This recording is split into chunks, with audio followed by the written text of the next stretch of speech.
Hey everybody, good morning, and welcome back to Reaper Pro Tips with me, your host, and disembodied voice Justin, who is currently, indisposed, and will be here, kind of listening, but has other things to do this morning.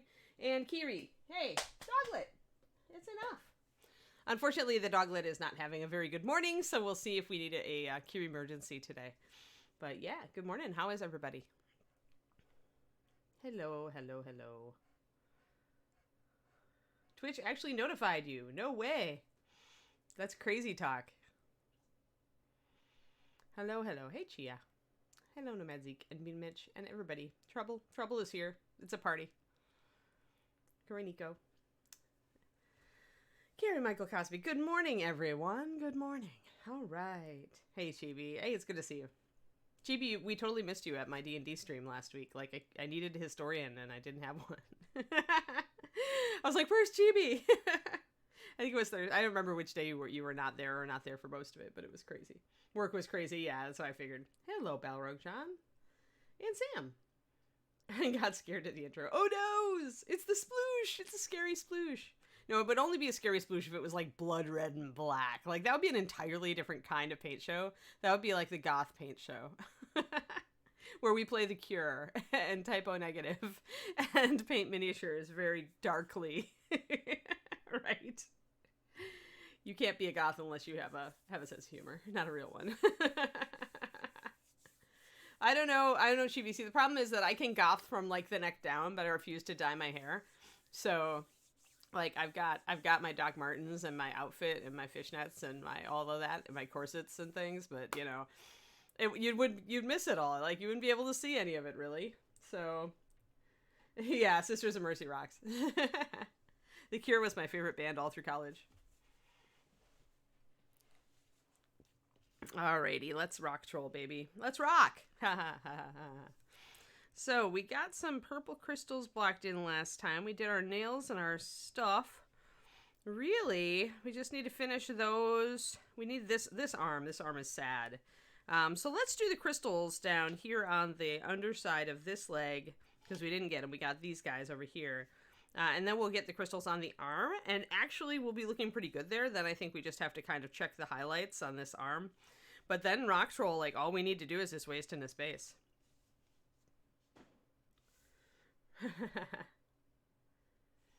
Halloween special next year. The sploosh noise summons the cats to the TV. That's funny. That's funny. Cat summoning one. Who knew? All right. Well, let us get... Oh, looks like we got a little bit of rub off on his chin. I'll have to fix that. Alrighty. Rock troll's big enough so I don't even need a block to mount him on, really. A block would be overkill. Although I do have, now that I think about it, I do have giant block. Rock troll does fit on giant block. I guess I have to figure out, guys, we have to figure out what on earth we're gonna do for his basing. I'd need to use the pie plate, right? I'd need to use the really big bases from Reaper. I think I've got one. Maybe I need to purchase some of the multicolored ones.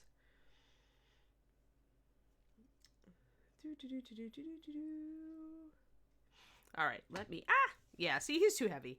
That's what I thought. See, I find that sticky tack gives you diminishing returns sometimes. The bigger the mini. And I don't think I really need it, so I think we'll just dispense with the block for now. We just got to figure out how we're going to base him. Yeah, I hope your kitty is doing better today, Kerniko. Kiri's not doing so well today, so it's we can commiserate about our sad pets. I don't like the double-sided foam at all, Chibi. I've used everything. Sticky tack is really the one that I like the best because it's the easiest to get off. I don't like the... if I forget and leave the foam attached for a very long time, then it sticks to the bottom of the miniature, and it's a heck of a lot harder to remove than glue tack. So I don't use it. That would be why I don't use it. Some people I know use hot glue. Whatever. It's really what works for you. That said, double-sided tape for a small, lighter mini is certainly doable. And if it's metal, it's less likely, I think, to have that problem. But anyway, I'm just trying to get in focus. We're trying to focus a little bit here. No, jokingly, people do it. Especially for big metal minis. Yep, like Balrog John says. It doesn't really do a suction. That's what I tend to do, Carrie Michael. It's not really a suction. It's just that you're giving the tack, like, normally I do roll it up over the sides of the base, but this one's almost done, so I had to unroll it to be able to paint everything. But you're just giving the tack more room to cling to. More surface area means a better cling. And if you're doing it on different, it's why I tend to roll the tack over the side of the base down here too, is like it gives it cling from a different direction. So, not really a vacuum, I think. Yeah, the only thing left to do him is to do on him is the dragon now. So we just have to dragon in. I have to NMM his dragons. His 3-headed dragon. Everybody else is done. Just technically, I want to put some grass on those bases. They're a little plain. Otherwise, the leaves are really annoying too. But otherwise, they're good. They're nice models. Yeah, I know what you mean, Korniko. Oh, like pet owners? Pet owners can discuss poop like nobody else except maybe baby owners. Baby owner. New mothers. There we go. That's the more politically correct way to put it. Yeah. Although I have plenty of mothers who joke that they wish they could put their babies in a crate. That's not fair. That you can't crate babies. I suppose that's what a playpen is, right? So let's see here. We need paint. We need Eldritch Purple for our happy crystals.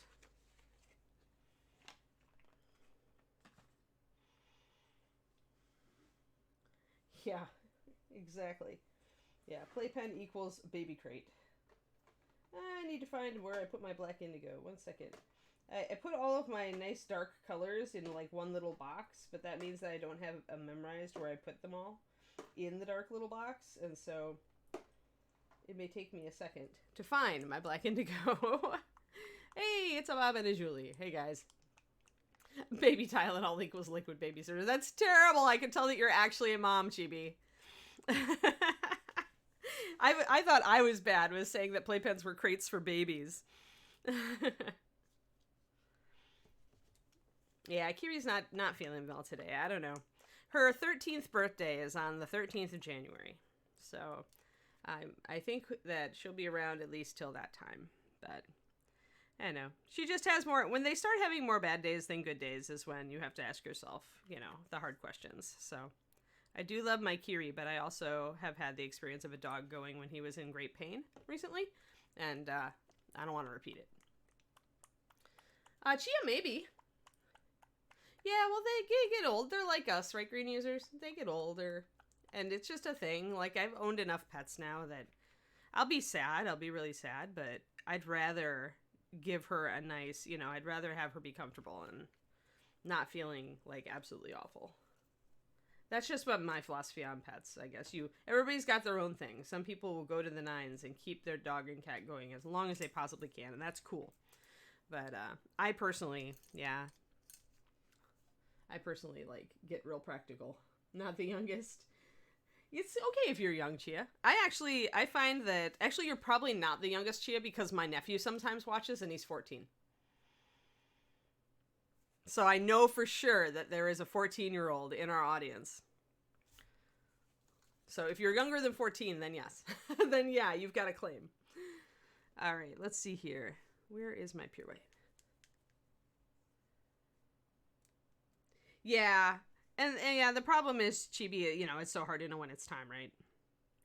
With Kiri, you can really tell when Kiri's not happy.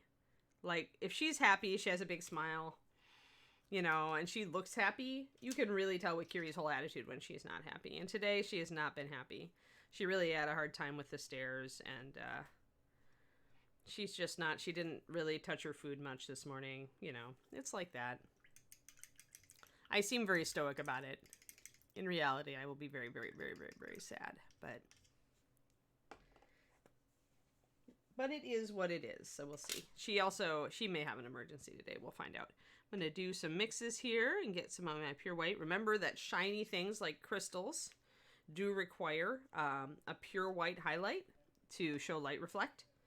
Or at least it has to be the near white highlight. Whatever the lightest color is on your figure, pretty much, is an indicator of the light source. And so you need to bring that in on a shiny surface. Hello, Val.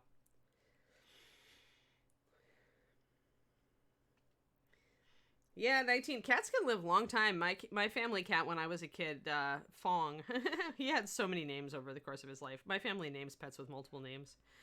So many nicknames that they've got like a dozen names by the time they go. But he was an random orange tabby, and he lived to 18, so.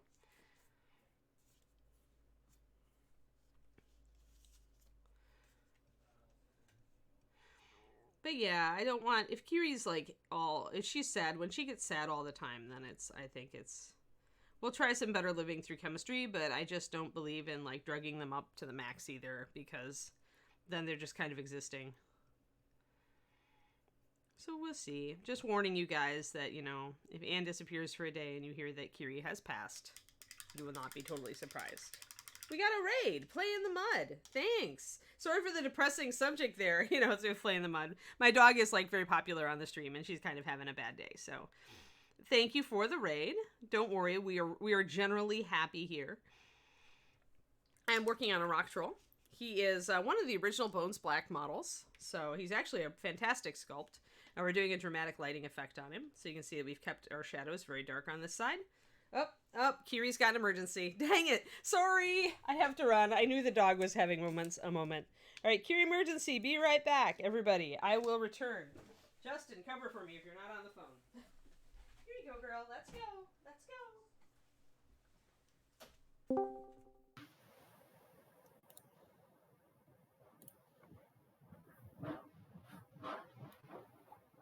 Justin, are you there? I don't think Justin's here. Or he might be muted. Can you hear me, chat? Can I get some hey Johns in chat if you can hear me?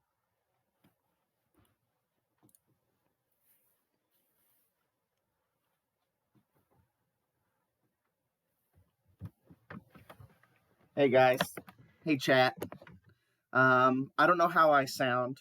I don't know if I sound echoey or not, but I'm here to entertain you guys while Kiri is having an emergency. If you have any questions, I'd be happy to answer them in chat. What am I painting? Chibi Amy, I've only painted one model in my entire life.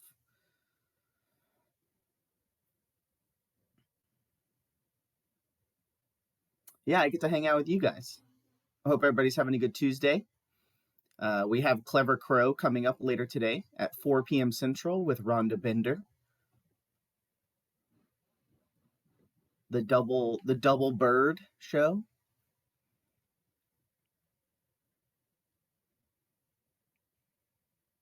I hope everybody's excited for the Reaper Challenge League.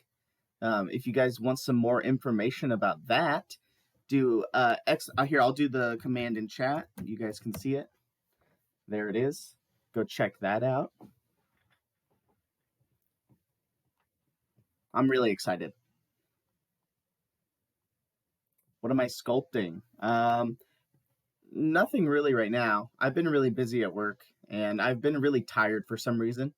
So, I work all day, and then when I get home, I don't really feel like sculpting. I kind of just want to play some video games and chill out, especially with Reaper Virtual coming up. So it's a lot of brain power spent at work. The Calisandra, how cold can they get? That's a good question to ask Anne. I know that it takes quite a bit for them to freeze, but once they're frozen, they're not usable. So even if they thaw out or anything like that, they become unusable. But that's a good question to put in Anne's AMA, Calisandra.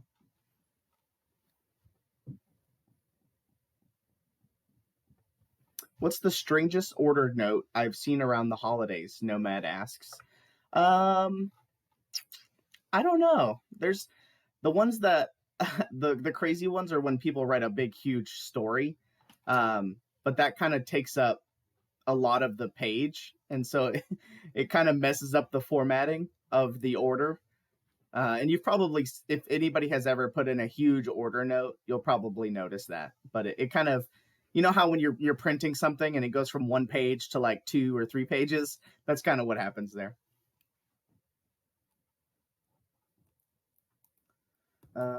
Sounds like the pandemic blues, John. Oh yeah, I see. No, I no, I'm just really exhausted when I get home. I don't think it's anything like that, Chibi. It's just I don't know. A lot of brain power is spent at work, so I kind of just want to veg out.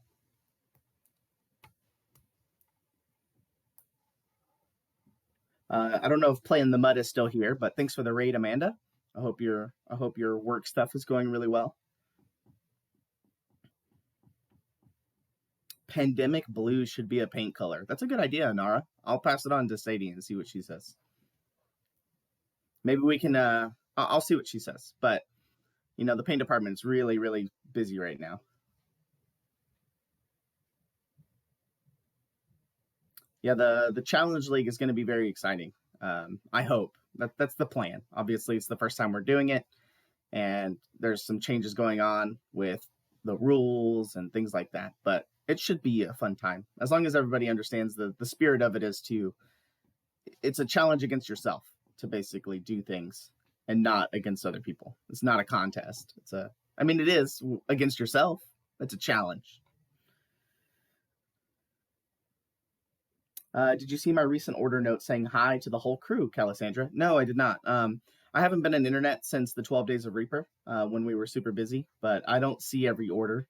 But we do print all of those out, and I will see it eventually when I put them on the wall.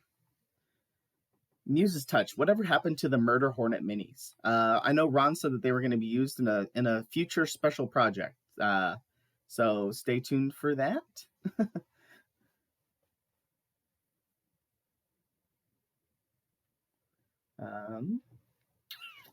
Has anyone painted the Dungeons and Doggies? They're adorable. Yeah, a lot of streamers, Jetta Rose, a lot of streamers have been painting the Dungeons and Doggos. Also, the Cats and Catacombs, I think, is the other one. Oh, Kuroneko. Speaking of Kuroneko, there is a secret thing that is happening with something. I don't want to spoil the surprise. But you would be surprised, Kuroneko. Someone messaged me a surprise, and you will see it at some point. Muse's Touch. I don't know what the project. I mean, I don't know if it's for that or for something else.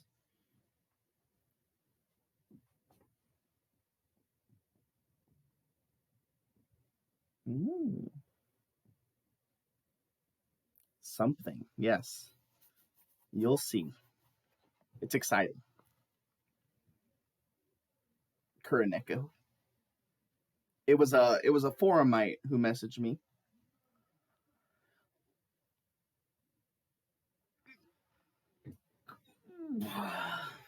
I'm excited. The year's almost over. We're like halfway through the month, and then, you know, whatever this felt like 3 years is going to be over, and then we got to start all over. But I plan on, you know, hitting the new year pretty hard with a lot of stuff. So.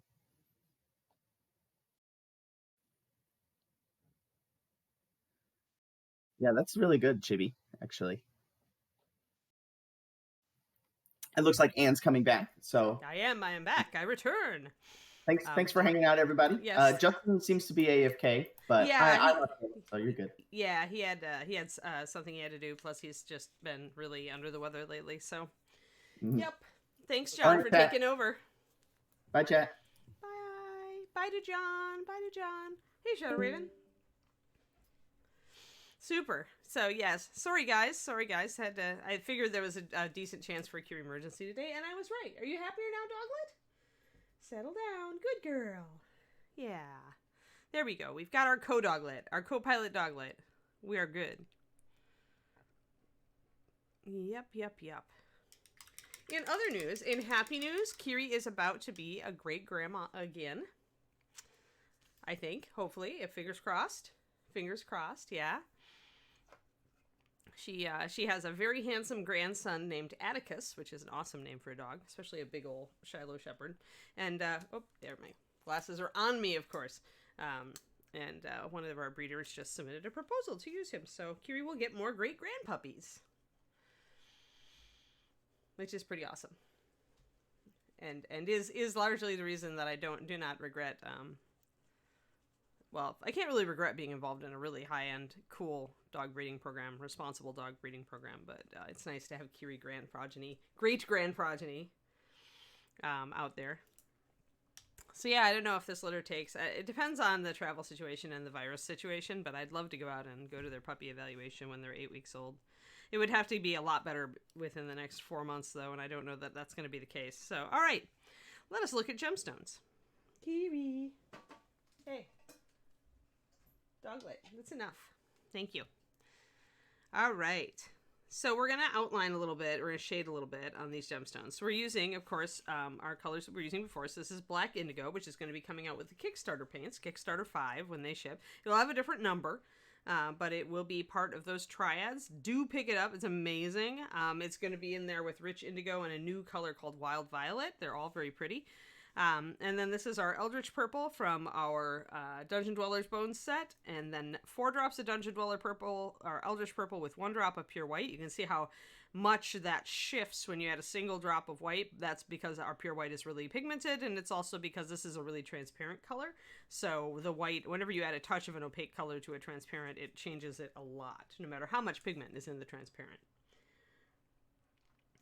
Yeah, Karnika. Maybe I'll put up a picture of Atticus on... He's a very, very, very handsome dog. Maybe I'll put a picture of him up on my Discord or something. But yeah, he's pretty darn beautiful. He's a long coat, Kiri being a short coat. Plush and smooth, as they call them. So the plush is the longer coat in the Shiloh Shepherd breed. Just realized I missed a spot on the back of his head, so since I have my gemstone colors, I do want a little bit back there.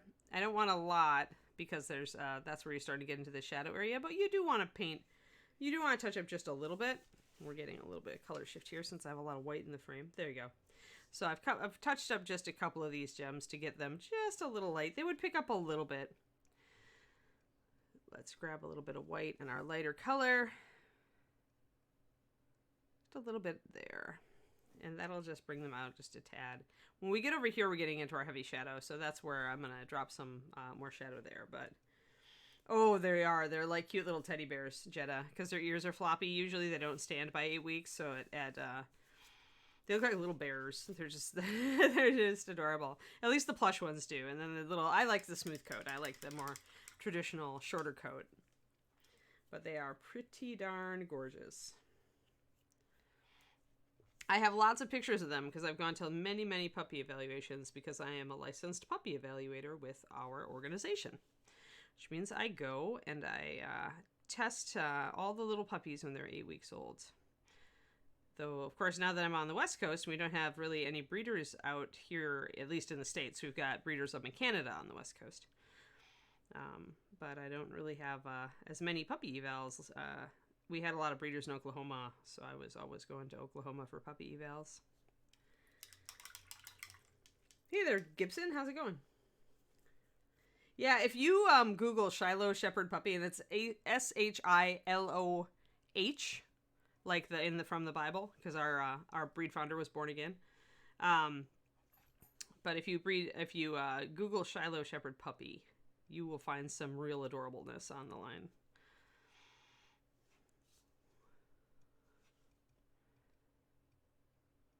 They are pretty darn gorgeous. Actually, my favorite age is 4 weeks. I raised 2 litters, Kiri puppies. Kiri had 2 litters of puppies, and it was 4 weeks is when they're just little. They can walk, but they can bunny hop. They can just like bunny hop around, and this is so adorable. But yeah, so here we go, guys. So I'm going to mostly be throwing some brighter purples here. This side, you can see, would get some light. So as you can see, these guys projecting out on the side of the leg. But a lot of these purple ones are going to stay in shadow. That said, you're still going to get a little bit of light, like we did on this side, a little bit of color, because there's going to be reflected light coming up from the environment at the underside of the leg. So you do want to still touch them with a little bit of purple, just so that they show up. And don't be afraid, of course, to shade pretty heavily with your black indigo or whatever you're using. You could use clear purple. You can actually, you know what would be great, guys? It's the new Brinewind color. If you have them, use Kraken ink. This would be a good sub. It's more purple than blue. It's much more purple than black indigo, which definitely has a blue tone. But it's dark enough, right? It's dark enough to get this sort of color effect like I've got here on the top where the dark is going into the light. So if you have this from ReaperCon, or they will be released, John said, early next year is the plan. Oh yeah, and Shiloh's our work, like absolutely work, Koriniko. We have very good, reputable breeders in Europe that are allied to our organization. But I mean, these dogs need a lot of socialization, and they need a lot of work, because when you've got a dog that's going to be over 100 pounds when it's grown up, you have a responsibility to train that dog and make sure that it's a good member of society, right? And that's what people don't get. Because it's all fun and games when they're 20 or 30 pounds, but what do you do when they're 75, 80, 120, right? So if you don't instill good habits when the dog is young, then you've got a problem. Big problem when the dog gets really big. So yeah, socialization is not optional for Shiloh Shepherds. They are still shepherds, so you have to be firm with them. Like you can't be a pushover for these dogs. They are smart enough to take the wheel. So yeah, definitely, I would say the Shiloh Shepherd is not a breed for the beginning pet owner. Like, I know there are beginning pet owners that have had success with Shilohs, but I think that's not the rule. I think that to do that, they've had to step up, and they probably had a lot of help from like online communities and their breeder. So yeah, always, when you're going to get a dog, guys, always research the different breeds and see how much work and, how much socialization do they require? How big is it going to get? All this stuff. And that should factor into your decision. And that is even if you're looking for a mixed breed. I mean, that there are a lot of, say, Bull Terrier mixes out there, but is that the right for you? Do some research and see what kind of temperament and, training commitment you're going to be getting into, stuff like that. Always just be smart. You're adopting a family member. They're going to be with you hopefully for over a decade, so put some work into it. There we go. So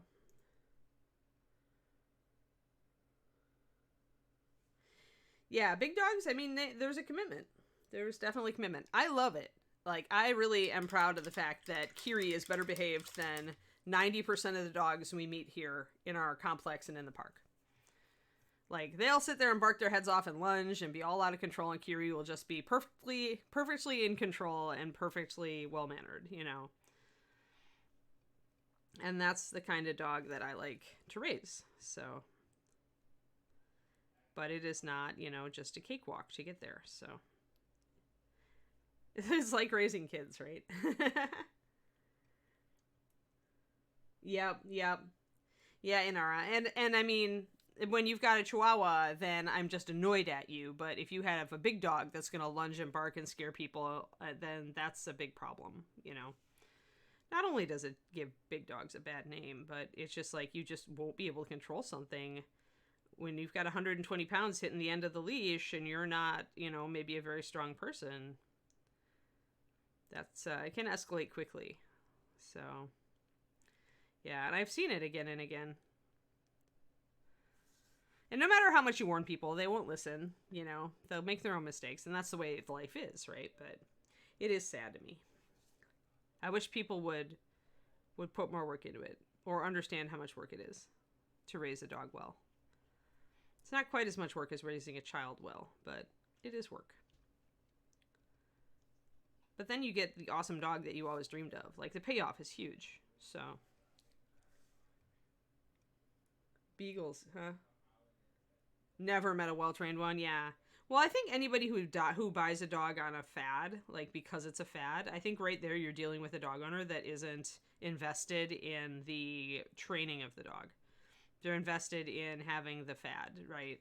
And it does come and go for different breeds, you're right. I mean, Beagles won, like, Westminster a couple times, I think, in the last decade. They are really nice dogs. I had a friend of mine actually grew up training them. But, I mean, just like any dog, they can be a monster if they're not trained. Hello, Gibson. I did say hi to you, actually, earlier. I said hi when you first came in. But then I had to run out because Kiri had an emergency.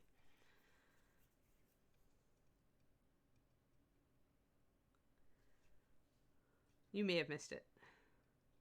I do remember saying hi to you. I try to say hi when I see a new name. All right, so essentially what we're doing is we're highlighting these gems, just these ones, brighter, because they're going to hit, the light's going to hit them.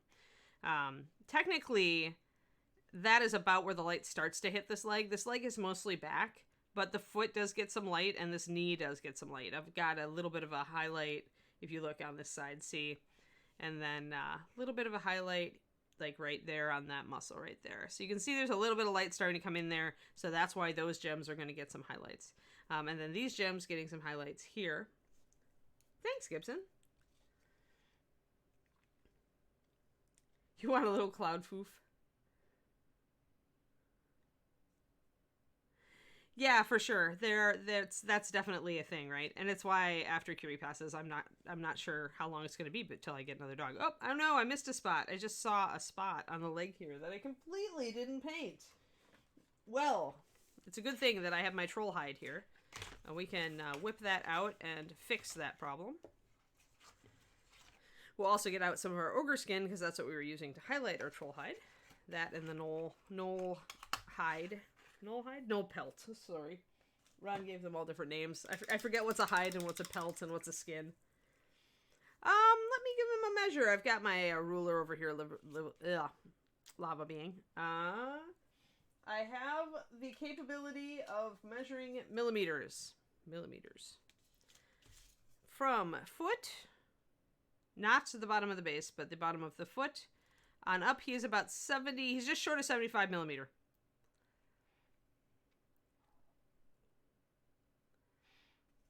If you include the base, then he's closer to 80. Oh, sorry, there you go.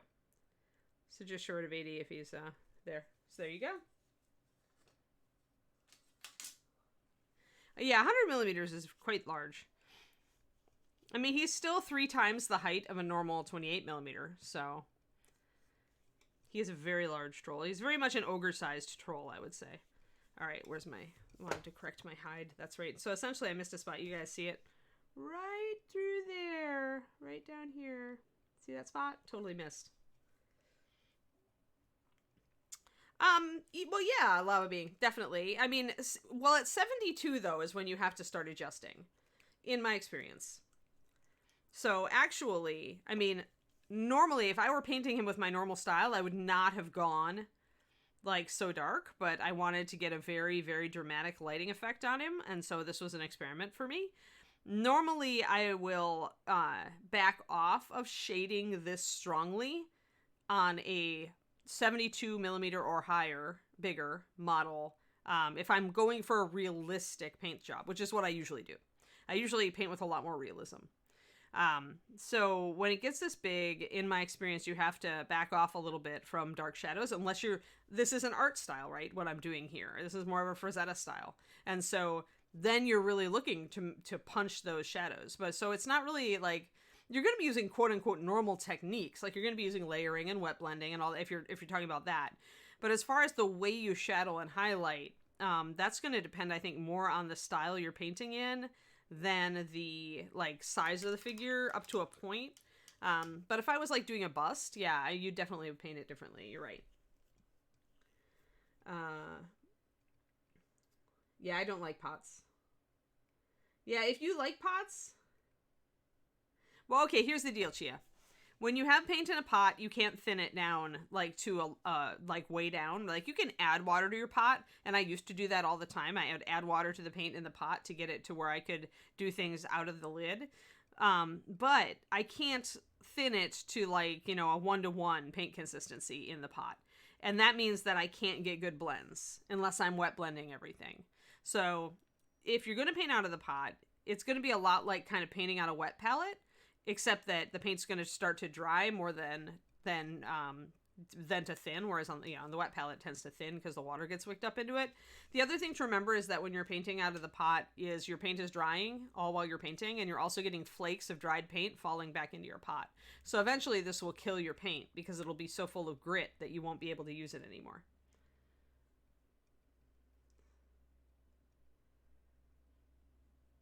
Right. See, scrying eye is the point. They're a problem if you don't keep them hydrated. But that even then I found, like, because I used to just keep a Reaper Pro Paint pot of walnut, and I would just thin it down to lining consistency, and I would just use it. But I found that after several months, I would have to just toss it because so many bits of paint would fall into it that it would completely, I couldn't do it anymore. I would just get grit in my paint. So I couldn't use it. So that just pretty much proved to me I just needed to thin it on the palette. Remember that, whenever you switch from pot painting to any other paint line, chances are the consistency of the paint's going to be very different. So you're going to want to remember it's going to be a learning curve, no matter what you do. So what you might want to do, Chia, is, I don't know what kind of palette you think you might use, whether you're going to use a well one like me, or you're going to use a wet palette or whatever. But remember that certain paints work better on certain palettes. So if you're going to pick up Reaper, you may want to pick up a well palette like mine. But if you're going to pick up like a thicker paint, like a scale 75, then you may want to pick up a wet palette because you may find that they work better. That works better. Thicker paint generally works better on a wet palette because it can stand up to all the water wicking up into it. But you can't control the consistency as much. So that's the downside. And then the other side of it is that you can't control the consistency as much, but it may be a lot like what you were familiar with painting out of the pot, so maybe that's not a downside for you. So I'm just touching up this area that I totally forgot to paint.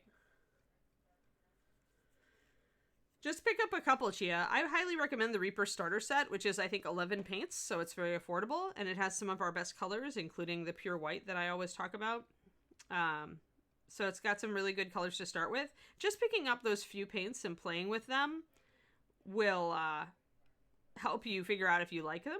Like, because I know everybody likes different types of paint, right? So I'm not gonna pan you if you don't like Reaper, because your painting style may just tend toward not that style. So yeah, if you're in Europe, there's somebody who carries that. If you're in the USA, then Cheap Joe's is the way to go if they have them in stock. I know somebody told me Cheap Joe's was out of stock on them. All right, there we go. I fixed that. It is no longer annoying me. Yay! All right, let's go to the gems up here. Excellent. Last gemstone arm, guys. Then all the gems will be done. Now, you guys will notice that I'm doing a very simplified gemstone down here. I'm really kind of doing it like NMM instead of like a bigger gem. Like, really, you can't do a fancy gem unless you're doing something this big. So when you've got these lots of little lumpy gems, just kind of like simplify the pattern that you've got here. I can't do all these different facets and cracks and fissures on these little tiny gems. I just can't do it. So instead, I'm going to do the basics, which is you'll see lining a white line around every facet, and some dark next to some light. If I can nail that on all of these, then they will look convincingly like gems, even though they're tiny. They're out of stock because you bought them all. Yeah, the starter set is the way to get in, I think, Chia, unless you're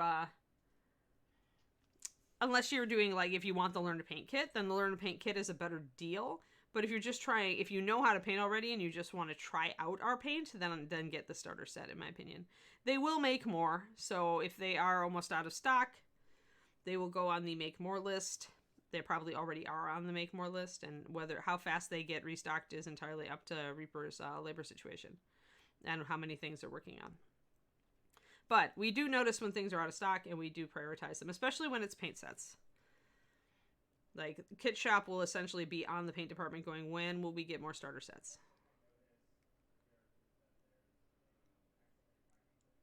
So I'm going to put a bit of a pure white. Remember what I said at the beginning of the stream? You always want a little bit of pure white if you're doing something shiny. I think I got a little bit heavy with my pure white there. And on these, I really just want a little tiny bit. I don't want very much. But I want just enough little shine to make them look shiny. See, that little white bit pops them nicely. I could do a lot more on some of these back here, but it's the back side of the troll, and I've kind of intimated that there's not a lot of light falling over there, so we'll see. I may go back and do some more lining here, because I lined some of these. You can see that I put fracture lines and stuff on some of them, but I didn't go as in-depth as I did over here. This one's an exception. I did a pretty decent job on that one right there. Yeah, that's Kit and his family. They're fantastic. Yeah, definitely. Yeah, no, there's no hurry. The starter set has been in print for years, and it will continue to be, unless they change it up and make it something different. But it sells really well, so there's really no reason for them to change it.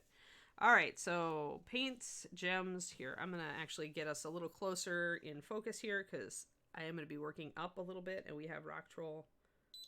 There we go. Ah, sorry, Widowmaker. I'm gonna make her drop her gun. She's no use to me if she can't, like, target bad minis with her sniper rifle. Sit, stay. I shouldn't probably have her hanging from my mic, but it's just too much fun. That way I get to see her every day. All right. You gotta have toys around your work area, right? It's not fun unless you've got toys. Hello, Pendrake. Yeah, rent and food definitely more important, for sure. As a starving artist, I totally get it, Chia.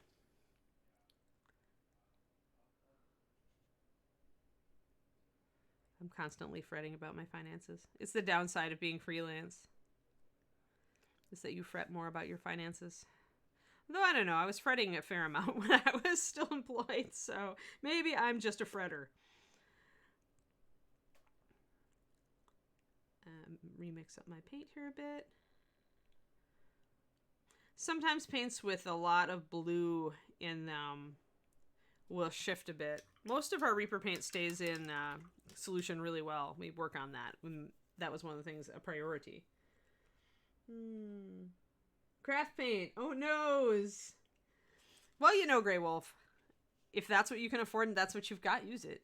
You can still teach yourself a lot about technique with craft paint, but then when you do switch to a better quality paint, you're going to notice a big difference. There's a reason craft paint is cheap. But I'm not going to knock anybody using it because, you know, sometimes it's just what you've got. So we're going to concentrate on our light sourcing here, guys. We got to figure out where our light is coming from, and thanks to these crystals, we know that it's coming from that direction, because notice that this side is light on a lot of them. So I'm going to do the same thing down here with these tiny crystals. Even though they're kind of behind the shoulders, so they're not going to get quite as much, but I want to make sure that I'm being consistent with where my highlight is.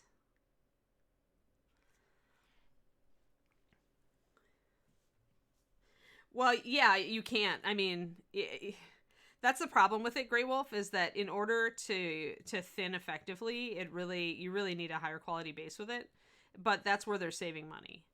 I mean, the craft paint is cheap because craft paint doesn't use as much pigment, and they use a very cheap base. I mean, that's where they're cutting costs. That's how they can afford to give you so much for so little. And so the biggest problem you will get is thinning, because it just, without the good base and without the pigment, it's just going to kind of fall apart. I mean, I played with craft paint for a while just to get used to, because I had a friend who used it. So, you know, I tried it. I could paint with it. I didn't like the finish, and I couldn't thin it to get blending, because it would just fall apart. That was my experience. I think it was Apple Barrel and one other brand. Yeah, it's best as terrain paint. But yeah, it's directly paint chemistry is the reason why craft paint doesn't work as well for miniature painting. I mean, they're expecting you to be using it on like a wooden thing or some sort of big craft.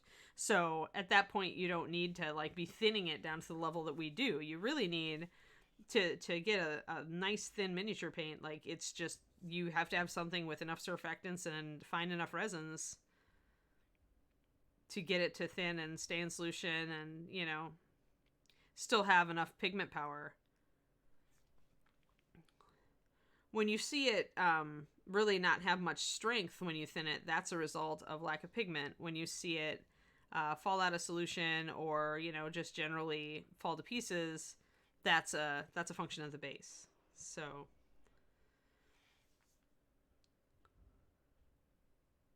but I know because I made Reaper Master Series for years, I'm the person who created Reaper Master Series, I learned very quickly that the higher priced bases were the ones that gave me better results. Reaper uses one base that's over $100 a gallon, just flat out.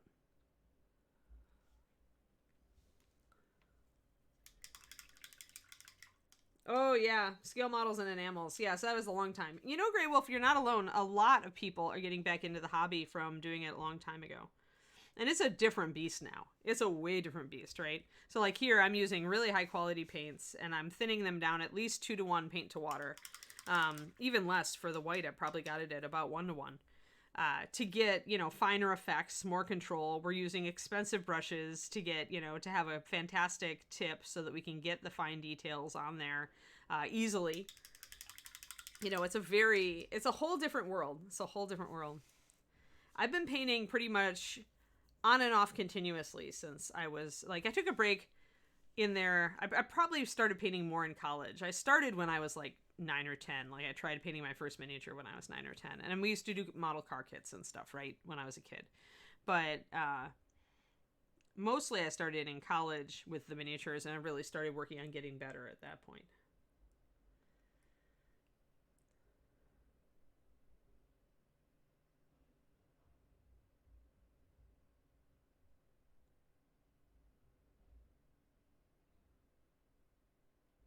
Yeah, I mean, if you take good care of your brushes, Grey Wolf, it's worth getting something like this Kolinsky. You can see the razor tip it keeps. The brands I like are Da Vinci and Raphael. They're not cheap, but they will last you literally for years, and they will give you such a great point.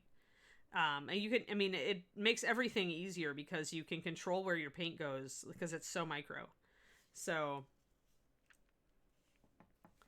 if you can take good care of your brushes, and by taking good care of your brushes, I mean never leave them inside the paint water jar. These are my other two. So here's the succession of brush sizes that I use, Grey Wolf. So the big one is a Raphael brand, and the other two are Da Vinci's. And I like long, thin brushes because I use thinner paint. If you use thicker paint, you generally want a thicker brush, but you can still find one with a really good tip. So what was that? Master Series samples. Yeah, ATK, the problem is that samples are usually a one-off mistake. So when you get a sample, it's usually a formula that got mismixed, so it actually does not match anything in production. Yeah, oh yeah, rename to Oops Paint. That's a great thing. That's a great idea, John. We should have done that ages ago. I wish somebody had brought that up before. I would have been like, yeah, that totally makes sense. Because it totally is an Oops Paint. So I'm going to switch to my smaller brush because that lets me have a little bit more control. I have to reload more often, but it means that I can have a little bit easier time controlling how much paint is on my brush, so I can get really fine lines like that when I want to hit all these little facets. And on gemstones, you generally do want to, and on, for that matter, NMM swords and things like that, if you're painting non-metallic metal, you want to outline the facets. Or the angles, in the metal. Yeah. But if it's oops, I think people are going to get it. And it would be out of print. It was never in print.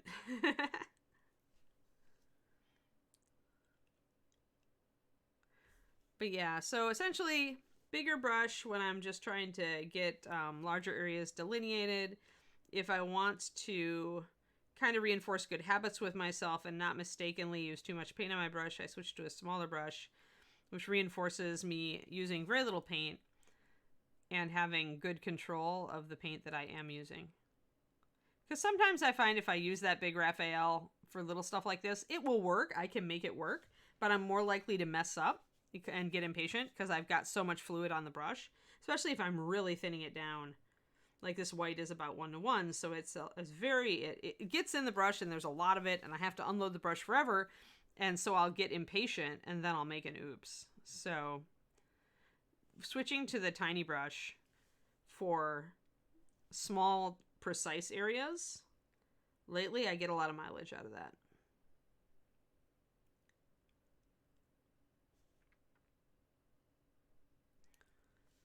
Gonna get that shoulder. We're starting to setting up all these guys up here.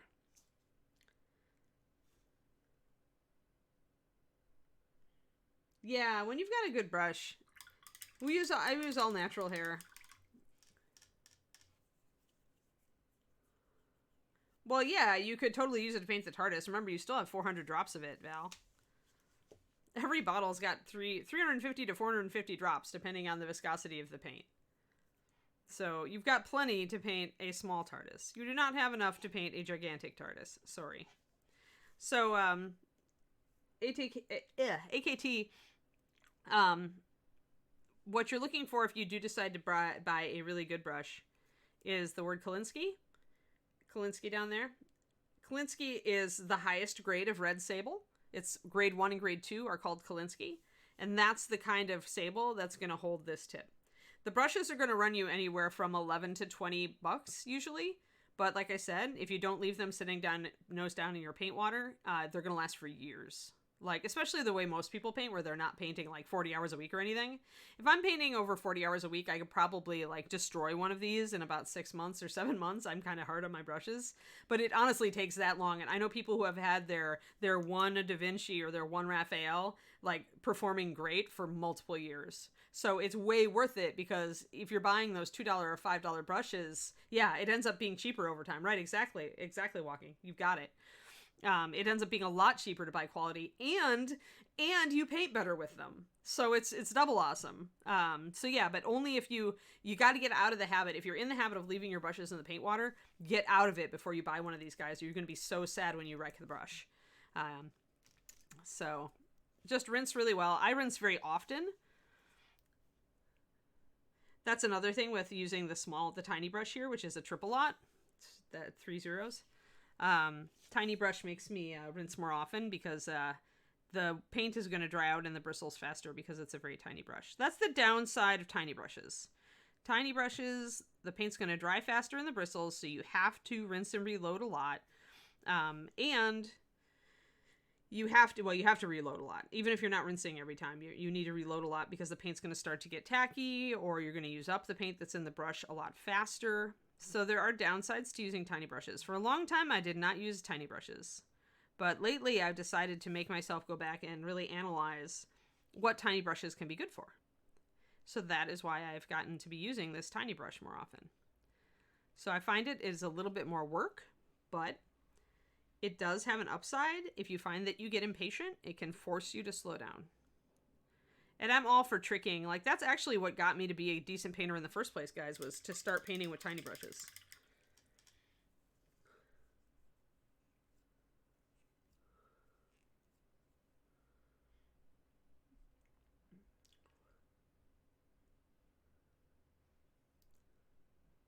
The Master's Touch brushes aren't bad. The synthetic sables, those are not bad. Like, I've used those for traditional painting, like canvas or watercolor on paper.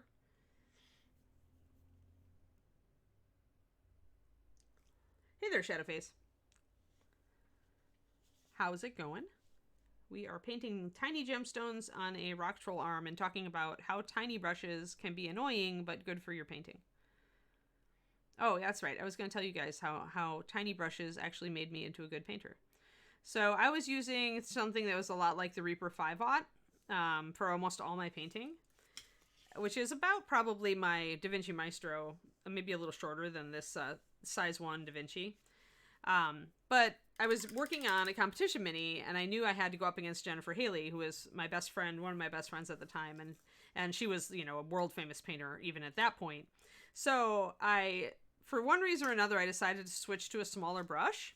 And what I found when I switched to a brush that was more like this was that, and it was about a 10-0, I think. When I switched to a brush that was this small, it made me focus more on the details, because I had such a tiny brush that it made me focus in on little areas a lot faster. And so it actually helped me become a much better painter. I actually beat Jennifer in that competition, the only competition I've ever beat Jennifer in, mind you. because, because it really made me up my game. So if you are in a rut and you are used to using bigger brushes, you may want to switch your focus and try using smaller brushes, or vice versa. If you tend to use tiny brushes, you may want to switch to a big brush and see what you can do with it. Because switching your focus and painting differently can make you look at the model differently, make you attack things a little bit differently. And this can be a benefit in your painting.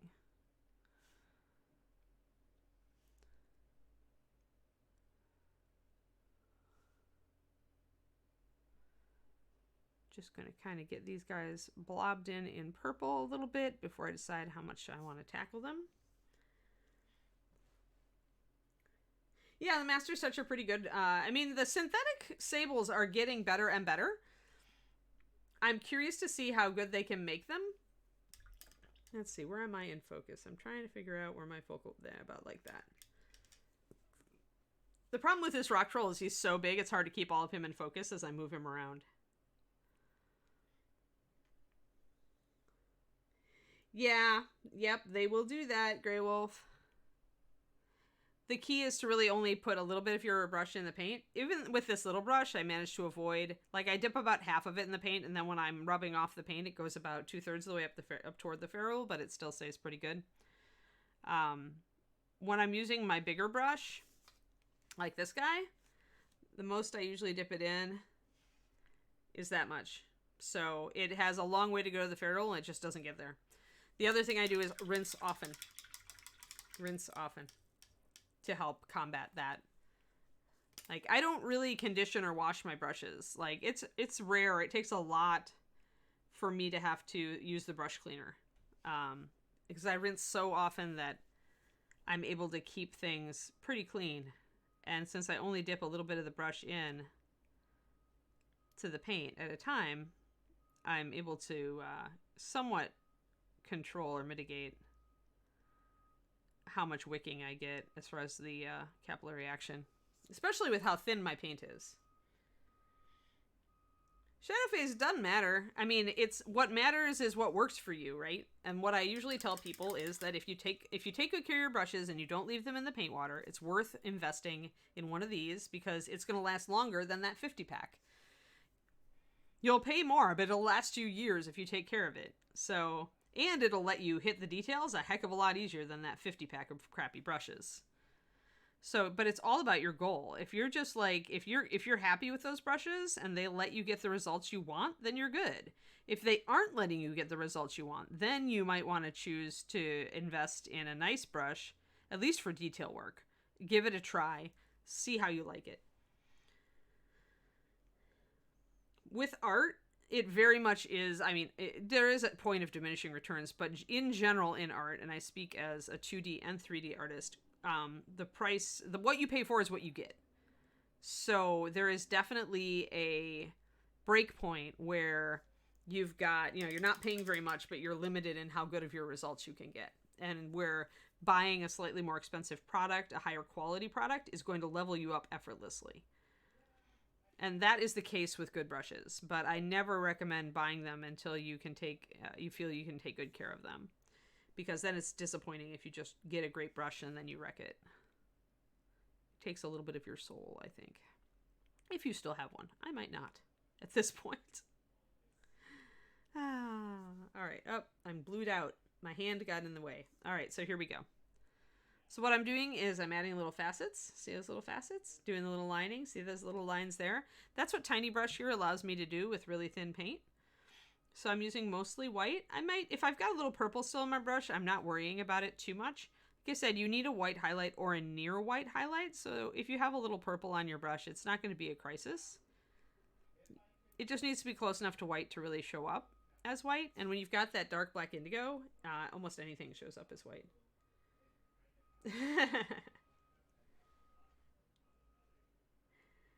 As far as my call sign patch, my own channel is Painting Big, so I've got twitch.tv/paintingbig, and I do Patreon. That's my big, that's how I survive, actually. That is my main moneymaker.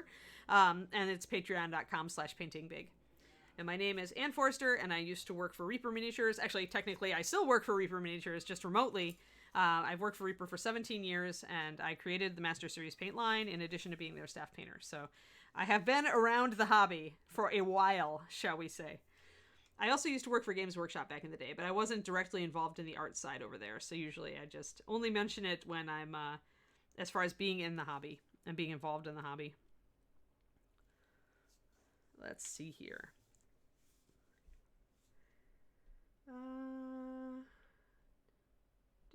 And it's nice to meet you, Patch, by the way. Thank you. I'm glad you like my stuff. I try to keep my painting pretty chill. I'm here on Reaper's stream every weekday morning.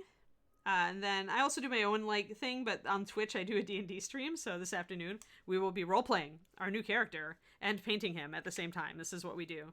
So this is the guy that we're starting, Reaper model, Priest. I think his Reaper name is Bergen, but his name in our game is Xandros. And then we were just working on our bard, who is Zari. But we're putting her aside for a little bit to go back and kind of run session 0 for Xandros and figure out what got him to where he is right now. Because he just ran into Zari in the new setting. So we're doing that kind of thing. So I'm still painting, but we're also role-playing. Yeah, Zari's looking great. I'm very happy with Zari, with her and her little doggo. Her doggo resembles my doggo, so...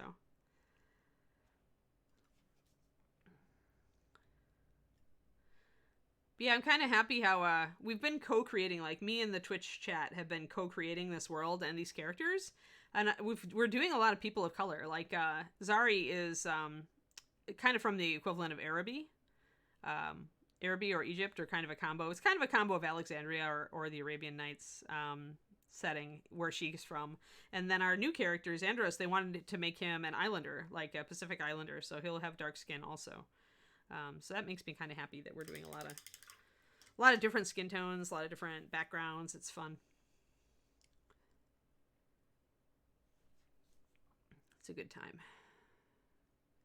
So we're going to roleplay all the characters while we're painting them, and then when we start roleplaying, I might end up painting the villains or NPCs that people really like.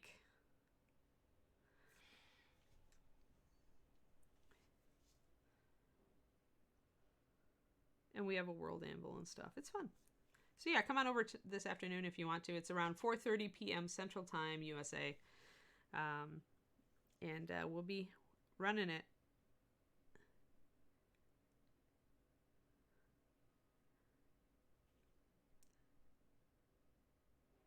But yeah, if you're looking for paint tips, my either this show is I give out a lot of knowledge, although it tends to kind of bop around a lot. The Patreon is more focused, essentially, and has PDFs and video. Oh no, Tashi, I'm so sorry. My dice are mean. Shadowphase, I take off a little bit of paint. Normally, when I'm doing a model, I'm doing something like this, I'm holding it on a block. But Rock Troll is so very large that I just didn't, I have a block big enough for him, but it actually makes him harder to paint under the camera. So what I'll have to do is once I have him all blocked in, I'll just mix up my main colors and I'll do touch-ups. At that point, if I want to, I can seal him and we'll be pretty good. But the bones, we get a little rub off here and there, but I've got a little rub off here on the finger, right? But that's touch-upable. I haven't gotten almost any rub off. There's a tiny bit of abrasion there from sitting him on the table. But all of this stuff is stuff I can fix fast. So, and I've been painting him like this for, ages. So that's relatively little rub off. I'm willing to deal with that. It's not a big deal. Grey Wolf, I often find that with bones, I don't have to. But if you're going to game with the model a lot, if you're going to be using this guy a lot and touching him and moving around the table a ton, then you do want to. I would brush on sealer at that point. I tend to use the Reaper brush on sealer for bones. I like, it's more flexible for one thing. Okay, so here's a tip, guys. Spray sealers versus brush on sealers. Spray sealers will tend to crack and not bend if you have a bendy model. And this is Bones Black, so he's not terribly bendy. He's just a little tiny bit bendy. I can flex him a little. But if you're doing regular bones, you may want to use a brush-on sealer instead of a spray, just because it's more flexible. It tends to be more plasticky, so it tends to bend with the figure instead of cracking. And I found this out when I was shipping figures and doing commissions, where when I did the spray sealer, I would see cracking. If a sword bent in the mail, the paint would crack off. When I started doing brush-on sealer, never happened again. So that's a tip for you guys on sealers and their characteristics. You definitely have a different thing between a brush-on sealer and a spray.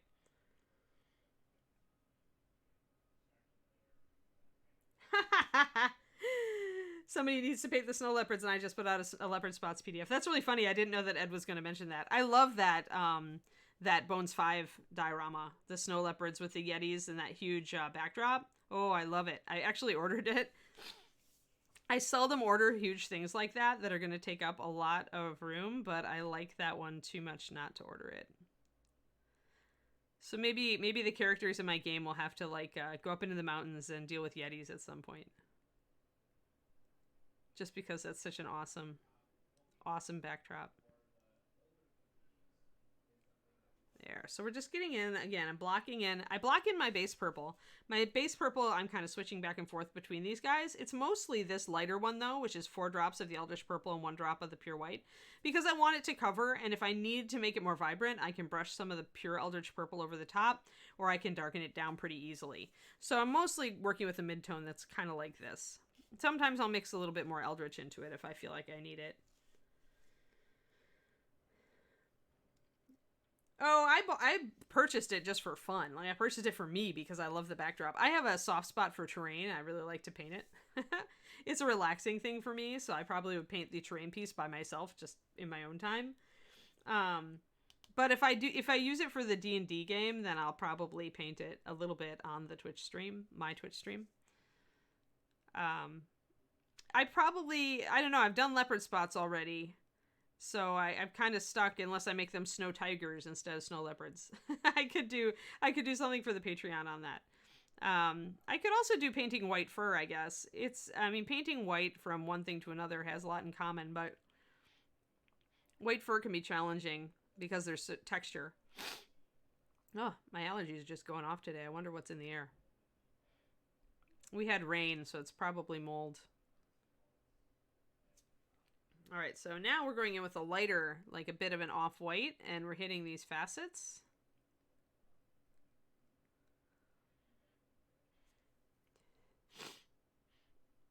But yeah, I suppose I could do a bit of the Mandapar Pass here. Like, maybe I'll paint a Yeti and a Snow Leopard on stream for Reaper. Anything that I buy, that's Reaper is fair game for this stream. So if I feel like it, if I feel like throwing a Snow Leopard into the rotation, I totally will. And you just want to get... Part of the reason I'm using these light purple, guys, is that over this dark base coat of the black indigo that I've got, the transparent color, the pure Eldritch, doesn't carry as well. It doesn't pop out. So undercoating it with a slightly lighter purple and then going back over if I want the deeper color is definitely a thing. Yeah, in winter we get it. Like, I'm not in LA, Korniko. I'm up in the Bay Area, South Bay. So... Like, there were 6 months after I moved here. Like, the day I moved here was the last day of torrential rain in April that they had. And then I didn't see rain at all for 6 months. So, the last couple days prior to this one, we had definite rain. And it was the first, real rainy day that I've had since I moved here. And I like rain, so this makes me happy. But I do have a mold allergy, so 2 days after the rain, I'm, sniffly. Reaper John could probably snag something for me.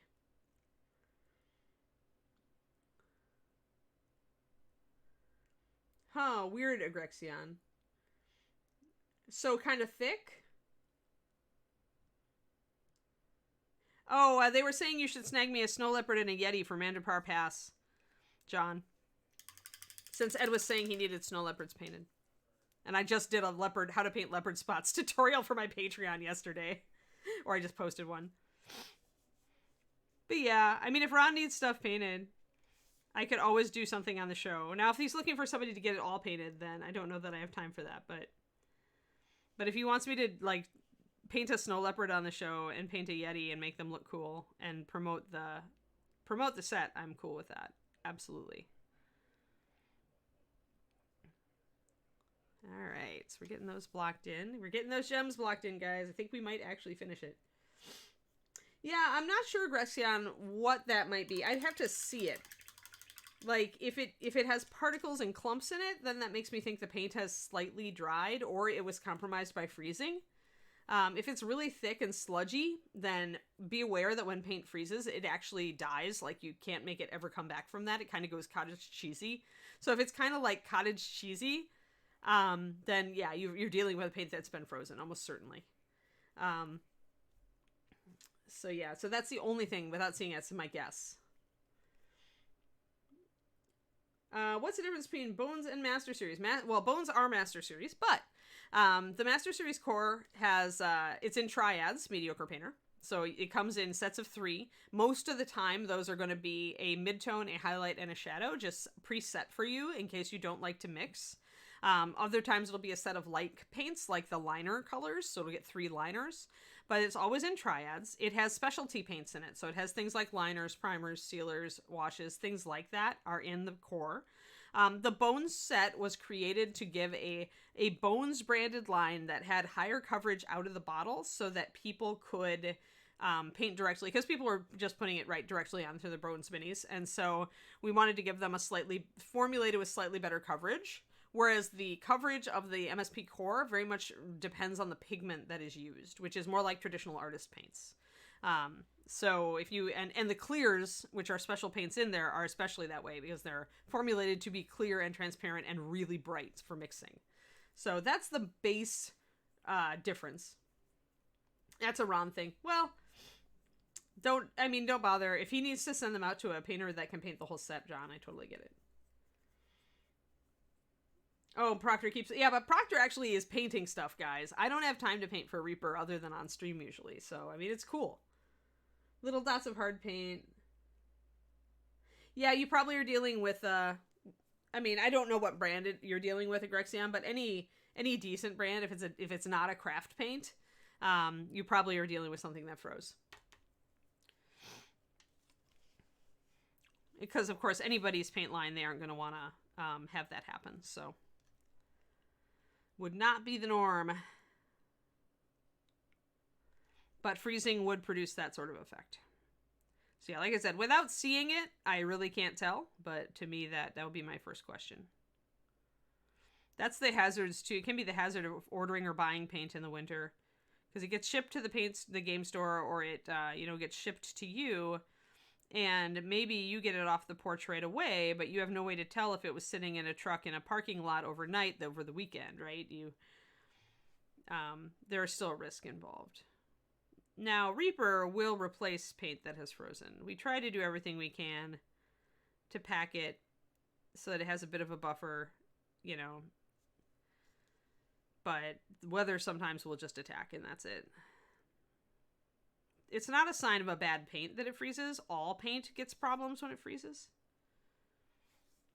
What it does is it forces the resins out of solution, and they will never get back into solution because it takes industrial strength mixing equipment to put them in solution in the first place. So, chemistry-wise, that's what's happening.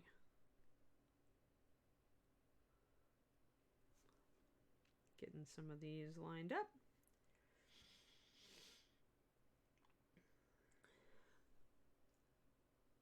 Yeah, exactly, Acid Bird Punk. You're smart.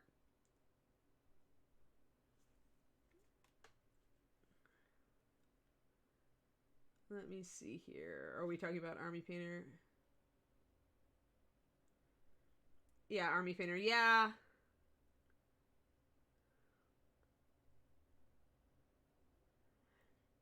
Oh, yeah. Like, if I get, like, crumblies in the paint or something, I will just scrape it off. But, and with Army Painter, I don't know. Like I said, I don't have a lot of experience with their paint. Their washes are nice. Kerniko's right.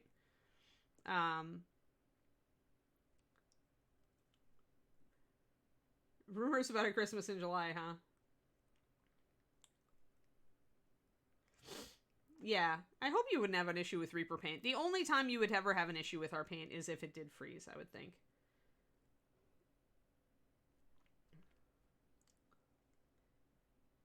Hold on.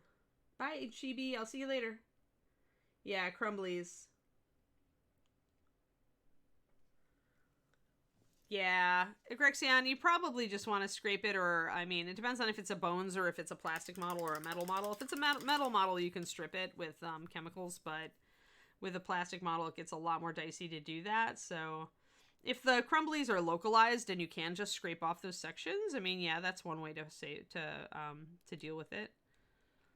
Gonna get some of these highlights on here, guys. We only have one little area left. I think I'm just gonna go and hit it with the lighter paint right away. That way we can get done before the end of the stream. We're not there yet. Plus I had a key emergency, so we'll go we'll probably have another 10-15. So don't count me out yet. We're not looking for a raid yet. We're almost there. We are almost done with the gems here, and then we have to actually make some decisions about what colors I'm going to do on his loincloth. We've got some fur and some cloth and some either leather or cloth, and this looks like a drinking bone. So we're painting that bone for sure. And I haven't colored his eyes yet. They're just white because I was waiting to choose a color. I'm probably going to go orange since I've gone with a green, orange, purple color scheme on him. If I want to stick to my color scheme, then I'll go orange for his eyes. Make them glowy orange. Let's see here. So again, I'm going to outline the facets using my tiny brush so that I have very little paint, and it lessens the chance that it's going to puddle. Getting those facets.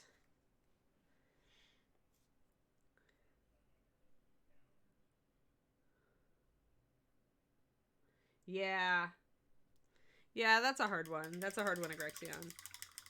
Yeah, if it's a cheap mini, I mean, sometimes throwing it out is the answer. I hate to say that, but if it's gonna take you a lot of time to deal with the problem, and it's gonna really kill your enthusiasm for the project, yeah, don't feel guilty about tossing it. You didn't hear me say that. Oh no, wait, this is gonna be saved on the internet forever. Eek. But there comes a time when it's just not worth stripping it. Like, if you judge your own level of frustration with it, and if you feel like it's really just gonna kill you, like you won't, all the trouble of stripping it will just kind of kill your enthusiasm, then just, yeah, you could always toss it and buy a new one. It might cost a few bucks, but some people find that easier and less stressful than dealing with it otherwise. It's all about energy. Like, sometimes when you're tired over so many other things in life, the prospect of having to, like, really struggle with a miniature, which is your hobby that you're supposed to enjoy, it just takes, some of the love out of it to have to really struggle. So do what you have to make sure you're still happy with your hobby and that your hobby gives you stress relief during these times. That's my saying. My opinion. Yeah, some people would, right? But for me, that would just be stressful and time consuming and really annoying, and then I wouldn't want to paint her anymore. I just would, I'd rather just pitch the model and get a new one. There are very few models that I ever run into that with, because usually I'll figure out, like, partially through the model, I'll see a problem and I'll deal with it right then, and then it's never gets to that point. But there have been a few models in the course of my painting career where it has just not been worth it. So I never judge if somebody wants to do that.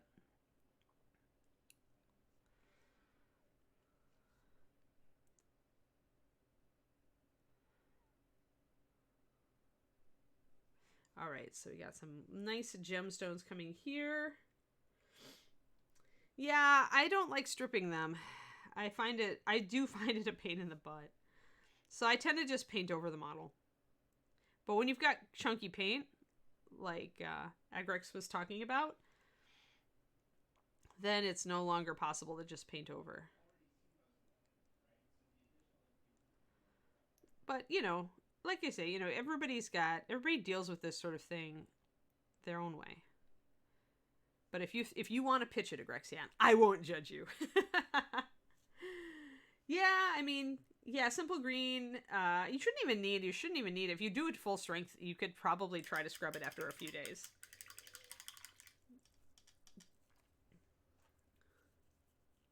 Oh yeah, heat packs, right. And that's more stuff you're gonna chuck, right?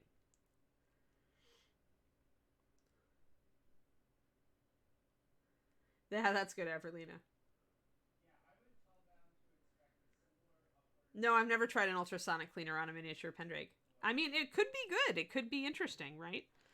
I don't own one, so if somebody did own one, that could be an interesting experiment. I'm sure hasn't somebody done that though? Like I'd be surprised if nobody had used an ultrasonic cleaner on a mini yet.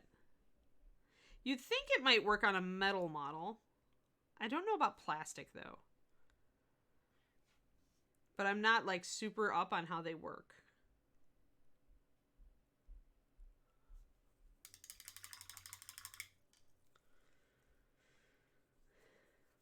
Yeah, Ogre's cool.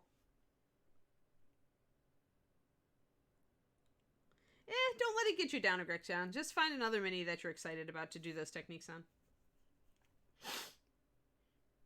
eBay Miniature Rescue uses his ultrasonic cleaner all the time. Well, there we go. Tashi has the answer. Inara said ultrasonic cleaner did not work for her. So what that tells me is your mileage may vary. Probably with the paint and the material. Some paints are harder than others and stick better. And some are softer. So that could be part of why it might work for some people and not for others. Alrighty. So we got some stuff going on here. I still feel like I need a little bit more all in here. So especially toward the front of the arm where the light's going to start hitting it more.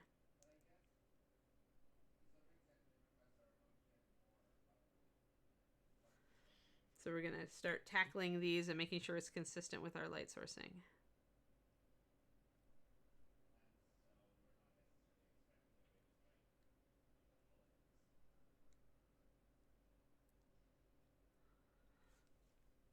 That's a little better. Oh, yeah, they use the 3D printed. That makes sense.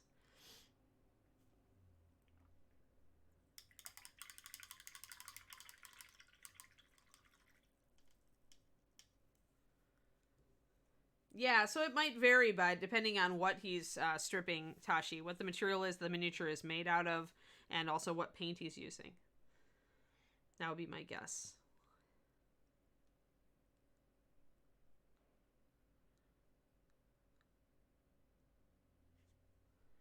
There we go. So that's looking a lot better. I still need, these are still a little muddy up here, so I need to work on those.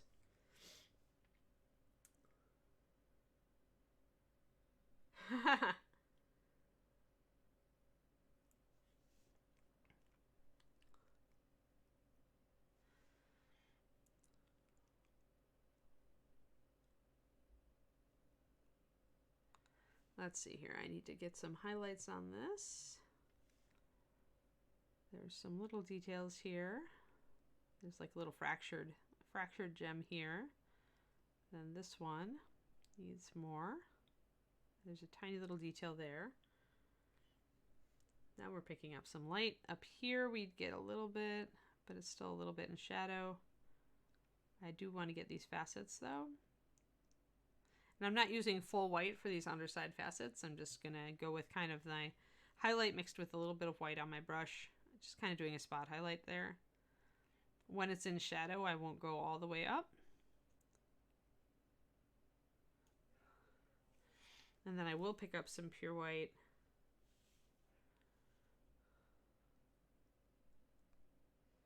To like the upper parts where it makes sense.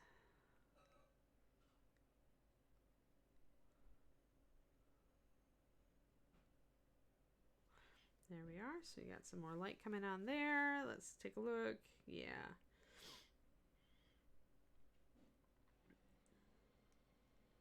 Oh, yikes. Yeah, paint strippers can be caustic. Do be careful. Okay, so up here I've got kind of muddy, but I also have lost my shadow around it. Notice I've got a nice dark indigo shadow around these gems, and then up here they're kind of just fading into the green. So what I need to do then is take my black indigo and kind of line around them to bring them out from the skin a little bit. Especially because they're kind of in the shadow of the arm there, so they need some help to stand out.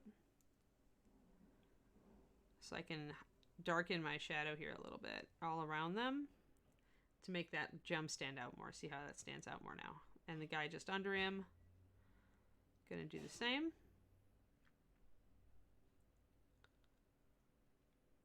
And that is also gonna help him stand out. Gonna extend my shadow a little bit here. And that makes all of that stand out a little better. So you don't have to always lighten things. You can always darken around them to make them stand out. There. Much better.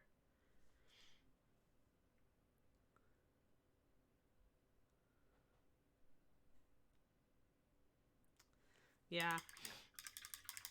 Yeah, frozen paint is such a letdown. I mean, if your vendor has a return policy, you can always try to, return it. But if the store that you ordered it from really doesn't, then... Plus, the problem is that if it is frozen, chances are any paint that they got in that same batch is going to have the same problem. So if they do send you a replacement, then it's like you might have just more of the same.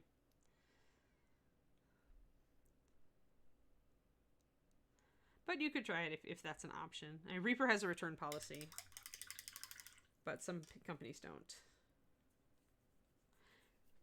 Yeah, it's gotten pretty cold. It's gotten down into like around 40 degrees here, but not serious cold, which is good because, I don't like serious cold. It's bad enough taking the dog out every morning when it's still like 42. And I don't have a big floofy winter coat anymore because I didn't think I'd need one out here. Little did I know. But then I'm very cold sensitive. There's a reason I moved away from Wisconsin and lived in warmer states for the last 20 years of my life for the most part. It's because I'm very whiny when it comes to cold. There we go. There's our nice gems. Now they look like gems. Yay! We have gems, guys. Gems. This is my happy voice for Kiri in the morning too. Stream, Kiri, stream. She knows what streaming is. At least she knows that stream means I get to go into the nice den room with mommy and lie on my bed for an hour and a half. Yeah, no thanks, Dragon Eye. Yeah, so we've got our gemstones now. We do need to tackle some areas of this arm where they're just like blocked in. You can see that. I just need to kind of refine this arm a little bit in the future. Otherwise, I'm pretty happy with it. And I think that we'll go on to the belt next time. So we've got our different project tomorrow. Hey guys, we're back to the cat folk tomorrow. The shadow eyes, the cat folk robe. Bob and Julie's or Julie's sculpt. Yeah, I always try to order paint earlier rather than later if I can. And we all have that, Agrexion. I mean, everybody makes those mistakes, right?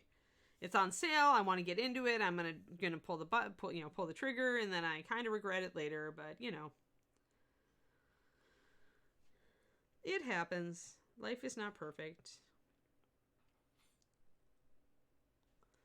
Alrighty. So yeah, next time we have to decide about colors. I'm probably gonna go like a darker brown with this leather, but kind of chew it up a little bit. Maybe weather it a bit. I don't know about that. I may actually go black with the fur and use black indigo to highlight it because I like to repeat colors around the model, and we actually haven't used just black indigo highlighted with white yet. Yeah, pretty much pink. I think he's a real cool model. I mean, he definitely is a beater, right? He's gonna just slam you into a wall, no problem. So he's looking great. Let me zoom out on him, guys. There we go. Now we get the whole effect. So I think that this is, that's reading pretty well. It's reading that his side's in shadow, but we can still see that there's some ambient light that's giving us some highlights, but it's consistent with the side of him being mostly in shadow. And then we move around to the back, and we've got a bit more light. I probably need a little bit harsher shadows, a little bit down here, although his leg is coming out a bit, but I don't know. Need a little bit more light on this calf. Maybe a little bit more on the butt. But this is good, and this needs a little bit of work over here. Yeah, see ya, Shadow Raven. Hope to see you on the stream this afternoon. So there we are. And then the front lighting effect I'm very happy with. It reads well. He's very dramatic. So what we did today was we worked on gemstones. We blocked in these last little gemstones on the leg. And we talked a lot about painting the gemstones over here. We also talked a lot about brushes. For those who are not using the high-end stuff lately, but may want to. Just a little bit of a brush education. Aw, that happens, Minia. Don't worry about it. Just glue it back on if you can. Super glue works really well for most miniatures. Plastic glue will work really well if it's a plastic mini. If it's styrene, not bones. If it's bones, then that's a problem. But yeah, just be careful. And you can always reattach it. I mean, glue does wonders. And you know what? If he has a broken sword, maybe he's just like using a broken sword because he broke it and that's the way he is. And he's just going to like use it until it's just a nub. As long as he can beat somebody up with it, he's okay with it.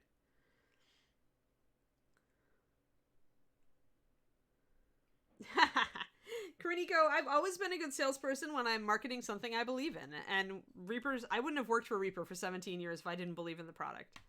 That's for sure. Like, I find it very hard. And in my past, I have found it very hard to stay at a job where I do not absolutely believe in the product. But give me a product and a company that I absolutely believe in, and I will stay and I will sell. So yes. Hey, if I didn't use all this stuff myself,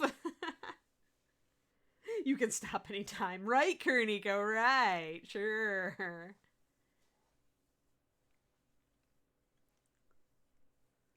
Yeah, it's good to talk to you too, Agrexion. Yeah. Well, and I'm a new resident of the Bay Area. Like, I think it's December, right? And so that means I've been here. It'll be 9 months as January 7th. So I'm not even a year. Although I was born in this town, so technically, I guess I'm a longtime Bay Area and whatever you call yourself if you're a Bay Area resident. But yeah, it's cool. It's all cool. I'm hoping to get to teach some in-person classes if we ever get over the plague. That was what I really wanted to do when I came out here too. So there we go, guys. What do we got for raids? Potential raids. Who is on? Do I have a Justin or a John? Yes, you have me. Yeah, Mr. Sexy Voice is back, guys. Even when you're sick, you still have a sexy voice. It's just not fair, Justin. All right. Oh, we are raiding Michael Mordor. All right, guys. Well, say hi to Michael. Perfect. I will be back tomorrow morning. We're going to work on the Catfolk Rogue tomorrow. I remember I'm doing him in Lynx colors, so you totally should come back and watch, all right? I hope you all have a fantastic day. Thank you for sitting here through my Kiri emergency and all the rest of it, all right?